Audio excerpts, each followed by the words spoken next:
Oke ibu-ibu, tasih semangat nggih. Oh, enten sik ngantuk nggih. Kalau gitu monggo sami-sami kita gerakkan tangan biar gak ngantuk nggih. Kita gerakkan tangan ke depan. Tangannya angkat ke atas. Ke bawah.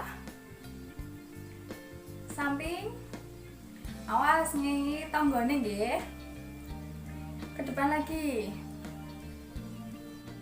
Oke, pun mboten ngantuk nggih, Bu? Nggih, sampun.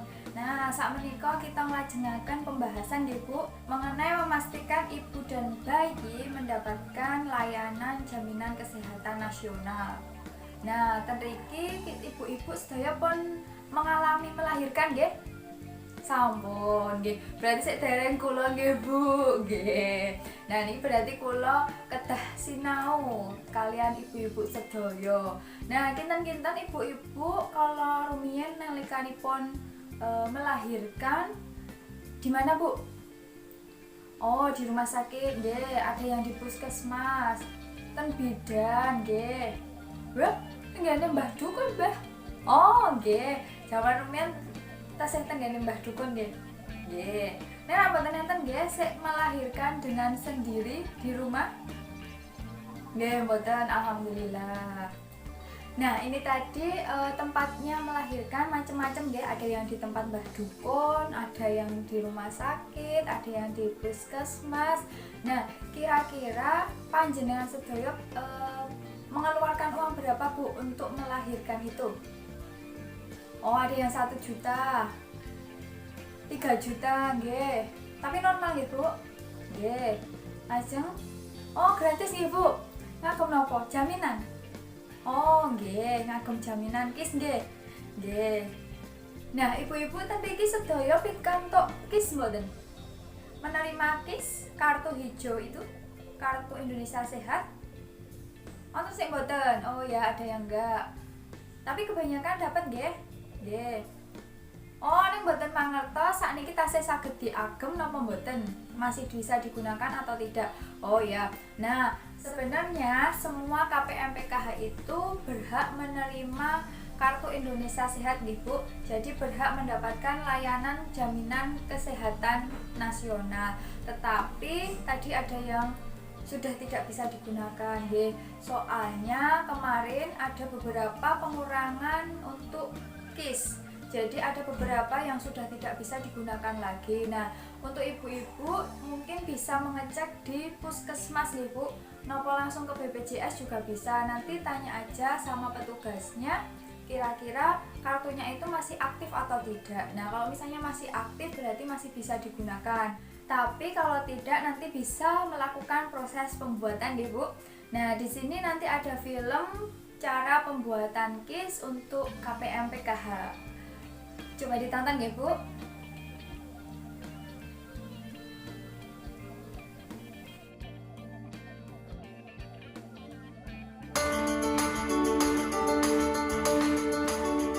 Kita patut bersyukur bahwa mulai 1 Januari 2014 negara kita sudah punya sistem jaminan kesehatan nasional atau JKN. Melalui JKN, pemeliharaan kesehatan kita terjamin. Bila sudah menjadi peserta JKN, kita cukup menunjukkan kartu peserta saat berobat untuk mendapatkan pelayanan kesehatan. Tetapi tentu saja ada prosedur dan batasannya. Pertama-tama kita terlebih dahulu harus memeriksakan diri ke fasilitas kesehatan tingkat pertama seperti puskesmas, klinik swasta atau klinik TNI Polri yang bekerja sama dengan BPJS Kesehatan atau Badan Penyelenggara Jaminan Sosial Kesehatan. Ingat, kita harus memeriksakan diri ke fasilitas kesehatan tingkat pertama terlebih dahulu. Jangan langsung ke rumah sakit kecuali dalam kondisi darurat. Di fasilitas kesehatan tingkat pertama ini, kita bisa mendapat pelayanan sebagai berikut. 1. Kita bisa memeriksakan diri, mendapat pengobatan atau melakukan konsultasi medis. Kedua, kita bisa mendapat tindakan medis. Ketiga, kita bisa mendapat transfusi darah sesuai kebutuhan medis.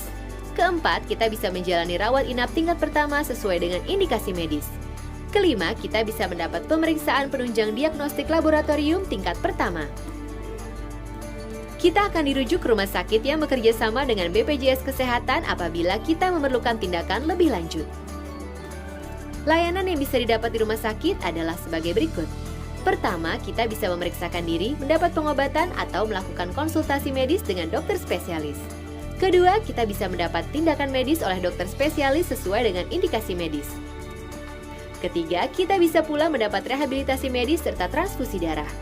Keempat, bagi yang harus rawat inap, kita bisa mendapat pelayanan di ruang non-intensif maupun di ruang intensif. Tentunya ada pelayanan kesehatan yang tidak dijamin JKN antara lain pelayanan kesehatan tidak sesuai prosedur, pelayanan kesehatan di fasilitas yang tidak bekerja sama dengan BPJS, pelayanan kesehatan di luar negeri, pelayanan kesehatan untuk mendapatkan keturunan, pelayanan kesehatan untuk tujuan kecantikan, gangguan kesehatan atau penyakit akibat ketergantungan obat dan atau alkohol, pengobatan alternatif. Ingat, beberapa contoh kasus tersebut tidak dijamin JKN. Seluruh rakyat Indonesia wajib ikut program JKN sebagai wujud kepedulian sosial dalam bentuk gotong royong untuk membiayai pemeliharaan kesehatan. Pendaftaran dimulai pada 1 Januari 2014. 5 kelompok berikut ini otomatis menjadi peserta JKN. 1. Anggota TNI dan PNS di lingkungan Kementerian Pertahanan beserta anggota keluarganya. 2. Anggota Polri dan PNS di lingkungan Polri beserta anggota keluarganya. 3. Peserta ASKES yakni semua pegawai negeri sipil di Indonesia beserta anggota keluarganya. 4. Peserta JPK Jamsostek beserta anggota keluarganya. 5. Para penerima bantuan iuran atau PBI. Peserta di luar kelompok tadi yaitu pegawai swasta lainnya, pekerja bukan penerima upah dan bukan pekerja, dapat mendaftarkan diri di kantor BPJS Kesehatan terdekat baik secara perorangan maupun kelompok. Caranya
isinipun apa Bu tadi?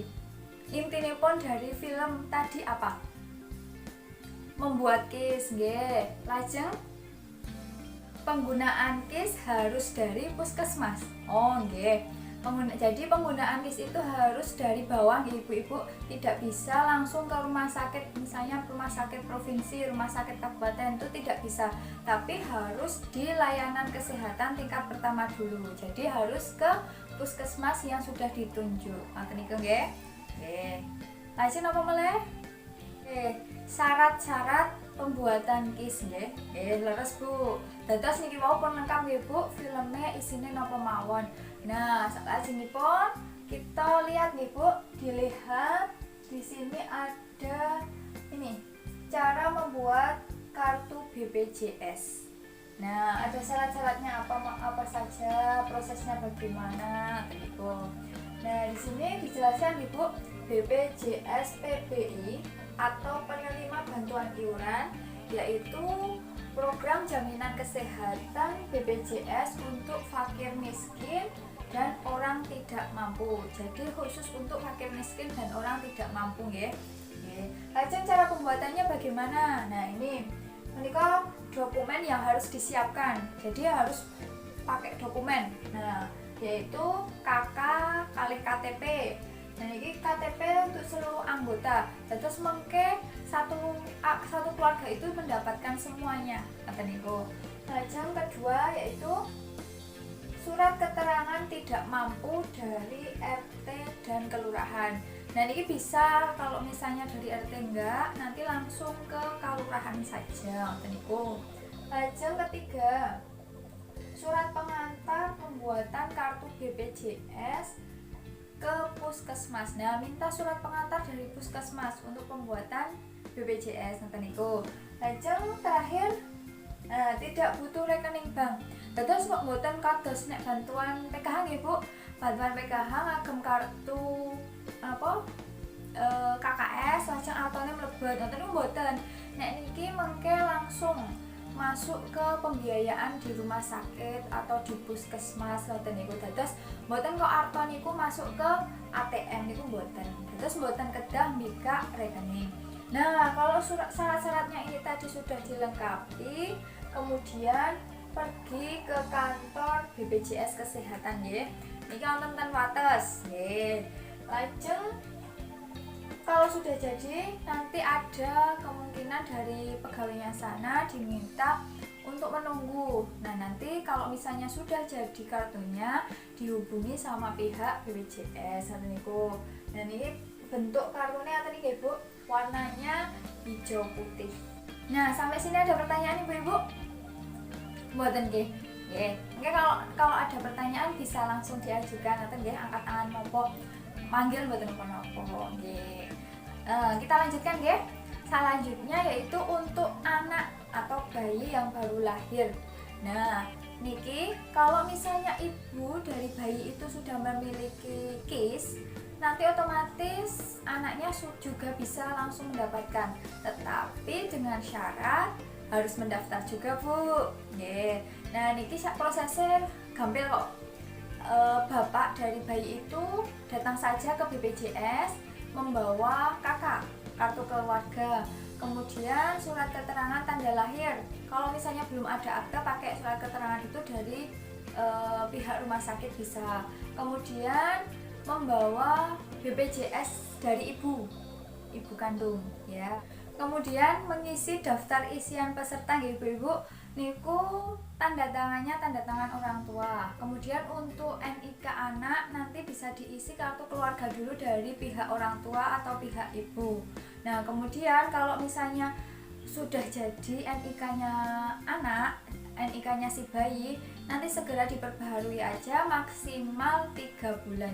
Nah ibu-ibu, jadi tadi kalau misalnya belum memiliki jaminan kesehatan nasional atau KIS BPJS, tadi syaratnya pakai apa saja? Ada 3 tadi, napa mawon? KTP dan KK, nggih, KTP dan KK. Kemudian yang kedua, ten kelurahan mau napa? Minta surat keterangan tidak mampu, nggih. Lanjut yang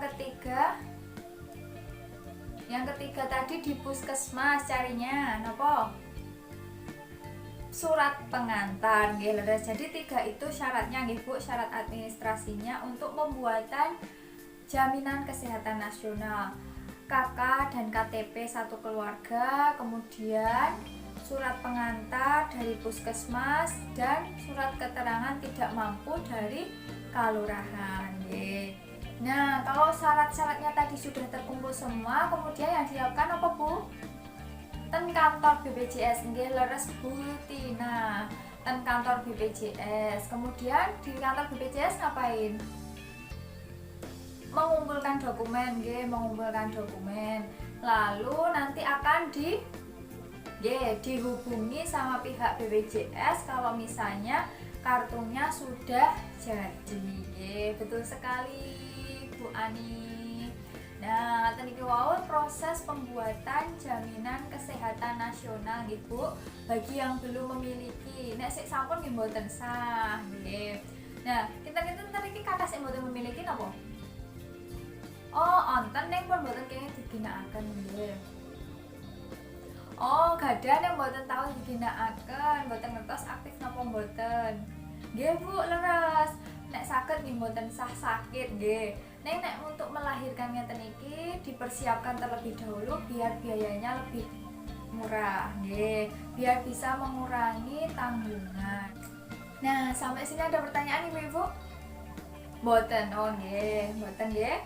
Coba tepuk 1, tepuk 2, tepuk 3, tepuk 1, sapu.